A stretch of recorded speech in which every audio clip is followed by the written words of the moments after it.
મિર્ચી morning. હરક પદુડા આ શબ્દ જેટલી પણ વાર સાંભળું ને એટલી વાર મને મનોમન હસવું આવે. ખબર નહીં, શબ્દનું ઉચ્ચારણ જ એવું છે કે હસવું જ આવી જાય. હરક પદુડા. એક કપલ હતું, હસબન્ડ વાઈફ. એમણે સવારે નક્કી કર્યું કે આજે બહારથી નાસ્તો લાવીને બ્રેકફાસ્ટ કરીએ, ચાની સાથે બહારનો નાસ્તો. એટલે હસબન્ડ ફાફડા જલેબી લેવા માટે ગયા. એ હસબન્ડ પાછો આવ્યો તો વાઈફને કહે કે આજે છે ને ફાફડાની દુકાનની બાજુમાં પેલું ફૂટબોલ ગ્રાઉન્ડ છે ને, ત્યાં બહુ બધા બાળકોને ફૂટબોલ રમતા જોઈને મને એમ થયું કે આપણે પિન્ટુને ફૂટબોલર બનાવીશું. વાઈફ કે ના, બિલકુલ નહીં, મેં તો નક્કી જ કરેલું છે, ડોક્ટર જ બનશે. હવે આવા ફૂટબોલરની શું વેલ્યુ હોય આપણા દેશમાં? ડોક્ટરો તો 5માં પૂછાય. હસબન્ડ કે ખોટી મગજમારી ના કર, મને ગમી ગયું, ફૂટબોલમાં શું ખોટું છે? ચાલ્યું 2 જણનું તો ફાફડા જલેબી સાઈડમાં રહ્યા, ચા ઠંડી થઈ ગઈ અને આમનો ઝઘડો મોટો થતો ગયો અને અવાજ ઊંચો થાય. આસ પડોશ વાળાના કાન સુધી પહોંચ્યો અવાજ. અને ઉપલા માળે એક બેન નવા રહેવા આવેલા.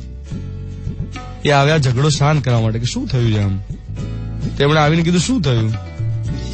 તો પેલા બેન કે મારે ડોક્ટર બનાવો છે પિન્ટુને, અને આ કહે છે ફૂટબોલર બનાવીએ. તો કે તમે બંને દીકરાને પૂછ્યું છે, એની ઈચ્છા તો જાણી લો. તો કે એ તો હજી 2.5 વર્ષનો છે, એને શું ખબર પડે? આને કહેવાય હરક પદુડા. આપણી લાઈફમાં આવું કેટલી બધી વાર થતું હોય છે. મનમાં જ પરણીએ અને મનમાં જ કેટલી બધી ચિંતાઓ એવી હોય જે કાલ્પનિક હોય, ઇમેજિનરી હોય, ખોટી એન્ઝાયટી.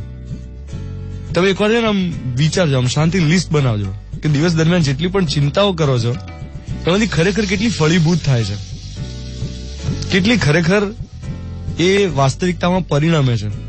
મોટાભાગની ચિંતાઓ ઇમેજિનરી, કાલ્પનિક જ હોય છે. અને આપણે હરક પદુડા એ ચિંતાનો આખો વરઘોડો કાઢીએ. નવા વીકની શરૂઆત જયારે થઈ રહી છે ત્યારે આવી કાલ્પનિક ચિંતાઓને સાઈડ પર મૂકીને માત્ર વાસ્તવિકતામાં રહીએ, એવા મોર્નિંગ મંત્ર સાથે દિવસની શરૂઆત કરી રહ્યો છું.